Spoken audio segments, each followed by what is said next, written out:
Hey everybody, welcome back. And today we're gonna take a look at a preview version of the K.d.A. Bezirk Erfurt. I still don't know what the abbreviation stands for. Maybe I should. Anyway, this is the other division, the East German division, coming with the Massener milestone. The West German division I've showcased yesterday. So today we're gonna take a look at this. It's once again a kind of support, reserve, whatever you wanna call it, division. So they both really are in that camp. More choices this time around in logistics tab. Yeah, we got at least three different ground-based logistic choices and three different CVs as opposed to two and, well, one each. And a big ass MI26 again. Yeah, nothing really special. This one is new, UAZ, at least for East Germany, that one's new. Infantry, we got BPV with I'm sorry, but just three little dudes with a. That's not an AKSU. That's a Scorpion. I'm pretty sure. We also got them in 6 HP squad.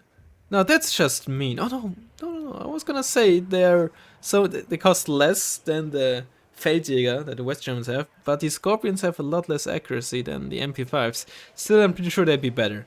Yeah, low HP squad with SMGs and an RPG 18. I think they're the same squad that the Wach Regiment represent in a wargame. Some kind of, I guess they're like military police, something along those lines. SPG 9 and a Fagot, nothing new. SPG 9 cheap as well. Panzerjäger, nothing new. Modschützen with 3 PKMs, also not new. Pioneer Flam. Nothing really special. They also got some Spetsnaz though, both in trucks and helicopters. And a Commando and normal, of course, with the RPG-29, the Vampire. Like I said last time, the Apilas, that the French Aeromobile get in the West German division, very similar stats to the RPG-29, but the RPG-29 loses 10 RPM and gains 10% accuracy. Also, those dudes cost the same, but get 4 fewer men in the squad, also only 1 MG, so I'm pretty sure that's not quite fair. Then again, these guys at least get a ground-based version and like don't have to pay at least like 50 points for helicopter transport.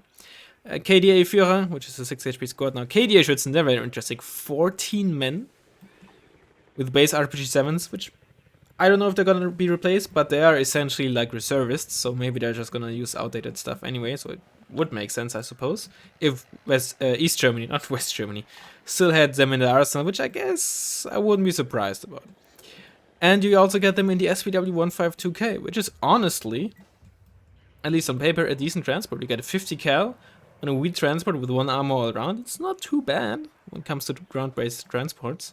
Very good speed as well, and 10 HP. And, 14 men, you get 3 cards of them, it's 36 of them. They are still quite costly though, but I mean, for 14 men, what do you expect, right? More Schützenführer, nothing new. But you don't get any BMP1s. Everything just in basic bitch-ass transports. Artillery. Mortar, towed, basic bitch-ass transports. T-30 and M46 towed howitzers, not towed howitzers. 125mm, 130. You get the Malka, big-ass gun. And Smirch. We've also seen this before. Tanks. Some choice here, but nothing really too fancy. A bit better than, in my eyes at least, what the West German division gets. Nothing really new. I mean, it's a 20-point Fagot cheap. Honestly, probably not too bad, given that it's really dirt cheap and it does have good stealth, but still just kind of funny. PD-76 CV and PD-76 and T-34. 15 T-34s you get. Keep in mind that T-34 has a kinetic gun. The PD-76 has a heat gun. And your T-34 even gets 2 MGs, which is honestly kind of nice. Don't underestimate like having a buttload of MGs when you spam like T-34s or something. I think T-34 spam could be very interesting, honestly. It's just a question of, can a division like this really make good use of them when you don't have like a heavy tank or anything like that behind to really make use of spam? As good as spam can be, typically you still want some kind of heavy punch within your spam. We'll see. Some anti-tank guns as well, both the 85 and 100mm one. The 100mm one, of course, can also fire the Bastion missile, or Bastion, I guess. You got your Malyutka P BRDM2, loses out on stealth, but you get a good a bit more AP and range. I don't know. I guess Malyutka P is the upgraded one, but I always thought the Malyutka was just M class and not SAC class. Maybe that was part of the upgrade. It would be really nice to see a stat that says, you know, how fast the missile is. Bastions, I'm pretty sure, are relatively fast. Malyutkas should be fairly slow, I think. It's just always stuff like this, and unfortunately, they, at least thus far, haven't really learned from the shortcomings of Wargame. They haven't really shown that yet. At least you get these stats nowadays, although there's still one set missing in the reload characteristics. T-55A, both in normal and CV version, 2 cards of them, and 1 card of T62, excuse me, M1 and M each. Both at high veterancy. I think that, I guess given that they're from a Soviet, a detachment from a Soviet division, I guess maybe it makes sense that they have high veterancy, but I really wish they, it seems the veterancy options tend to be tied to like the unit card they make, and then they make it available to different ones. I feel like it would make sense if like the T-55s here would be at low veterancy, but maybe again they only get them because they're a detachment or something from like one of the East German tank divisions, so maybe it would make sense. I don't know. You tell me. Recon tab, not a lot of choice here. We get Spets on Screw though. RPG 27, also 21 AP, like it's kind of like worse Apilas, right? You lose like 355 meters worth of range, which is a lot. Still 21 AP though. Acewell and Wintores, MI2, Aufklärer, BRM2, and the PT-76. I really like the PT-76 Recon tank, honestly. It is only heat, but it can at least one-shot 1 armor with 10, and double tap 2 armor. You also got 9 of them upvetted already, so that's not too bad. AA, Strela 2, your ZSU-23, you know, the same gun that you can find on the Scratch Ad, or I think the Airborne Division also gets the Ural with this gun. Honestly, kind of surprising how good it sometimes is. I've seen it do like so much damage to like any, like even like a 40% ECM plane. They're kind of weird. Maybe, I don't know if they were bugged and they fixed them. You finally get some ZSU 57-2s, only with the East Germans thus far, but 5 armor. I wish they gave it a bit more ground range. With such a big caliber, I feel like it would make sense that it has at least a bit more ground range, so we can use it better as ground-based fire support as well. That was really nice about Wargame, the Wargame version. There was one in the vehicle tab that had increased ground range. Wish they would do that as well here. You know, a bit more variety in terms of where AA. It was always nice to see when, you know, there were some units in, again, in this case, AA units that would suddenly also, you know, be able to be used as direct fire support, at least efficiently, or like intentionally, I suppose, right? Of course, every now and then your Gepard might suddenly be in range of the infantry squad and it would just kill it, but you would never really use it intentionally as such, right? It would be nice if they gave this option for the ZSU-57 too, you know, just to incentivize also using units in an unorthodox manner. Also AKMs, this time, you know, with an East German flag. Obviously we've seen this before.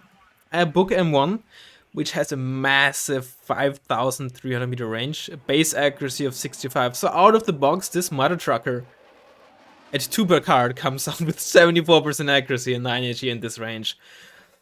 Oh boy. Like, that's massive. Or you can get one in 2 cards still with 81% accuracy. No comment. Helicopters. Bunch of MI8s, gunpowder rockets, and Malyutka piece. Why the heck does this cost 100 cent? The Malyutka piece, man. 45% accuracy, they don't even have stabs. You also get an MI-24 VP at least. With, sorry, P, not VP. VP would have the turreted gun, I'm pretty sure. With Kokons and S80s. Or S8s, I always forget. They're S8 OFP, right? Not S80. Air tab. Plenty of MiG-21s. This one's unique with 4 240mm rockets. Direct fire. AG bomber. We've seen this one before. KH-23M TV missiles. 30 AP, good range, but keep in mind only 23%, sorry, 35% accuracy. Compared to the MiG-27M, sure you get 3 per car, simply because you can down with it, but the MiG-27M has at least 50% base accuracy. With the same AP, a good bit less range, but 35% base accuracy just isn't very good. You can up with it to like 40 or 43, but personally I'd probably stick to the MiG-27M, honestly. Especially, you know, it's 5 points cheaper, and the extra range you get, and extra speed and agility, of course, in all fairness, and slightly better air detection, I think don't really make up for having less accuracy. Also, I feel like exceptional, this should be blue, and very good should be like dark green. I feel like the colors here, if you look at the agility at the bottom right, I feel like the colors are a bit misleading. MiG-23 MF, also not the new ASF. MiG-27M HE, also seen in the airborne division. Su-17 M4. Someone tell me the difference. This, I don't know, man. This looks like a fucking Su-22. I mean, yeah. What's the difference between an Su-17 and Su-22? Is it just Soviets called it Su-17 and the East Germans or like export countries called it Su-22? I don't know. Someone tell me the difference, or is it Russians screwing up? Anyway, rocket pods and some R60s. Su-24C, that one is definitely new. I mean, this one is also as well, but Su-24 in form of the seat is completely new. Napalm version as well, we see once more 60% ECM as well. Not every seatplane has it. I think the Raven has it. Is it only the Raven? I don't know about the MiG-25, but it's quite good. MiG-25 RBF. Again, we've seen this in the airborne division as well. And then this little cluster plane as well. That used to be the Banyan and had 4 of these bombs. Now there's only 2, but still goes ham. With a 4.32 HE, right? When it comes to cluster bombs, you gotta take a look at the HE value, which sounds weird, but that's how it is. Because all cluster bombs have a value of 9 penetration. But I have not seen any confirmation, but it seems to be that way, that it's really the HE value that determines how much damage you deal, because that's the only difference between the cluster bombs, right? So that's been this division, but I just want to showcase this really quick. At least you can now, with the thing in the name, easily search for cluster bombers. And everything here is 9 AP, 9 penetration, but you see 2.16 HE for the Rockeye 2s. And then you have 2.54 HE for the Belugas. It's very high correlation with the how much the bomb weighs, right? The 227 kilogram bombs, only 2.16 HE, and the slightly more than twice as heavy 500 kilogram bomb on this Su-22, right, has twice the HE, right? So, and then again 250 kilogram bombs with just half of that has 2.16. So yeah, you gotta take a look at the HE value to determine how much damage it actually deals. If you're used to the war game system, then only AP mattered. I'm pretty sure they could do it similarly here as well. Because I think mechanically speaking, all AP weapons in Wargame, and the same goes here for ATGM, ATGMs as well, right? Just have an HE value of 1, and I'm pretty sure the HE value for AP weapons is essentially a multiplier of damage, I think. They could, of course, have easily changed the damage table here in Warno. It used to, for kinetic guns and heat calculation, used to be different, of course, in the early stages, but then they changed it. Anyway, that is this division. Let's just take a look at the glorious T-34 again. But yeah, let me know what you think, and I hope you enjoyed it, and I'll hopefully see you next time. Bye bye.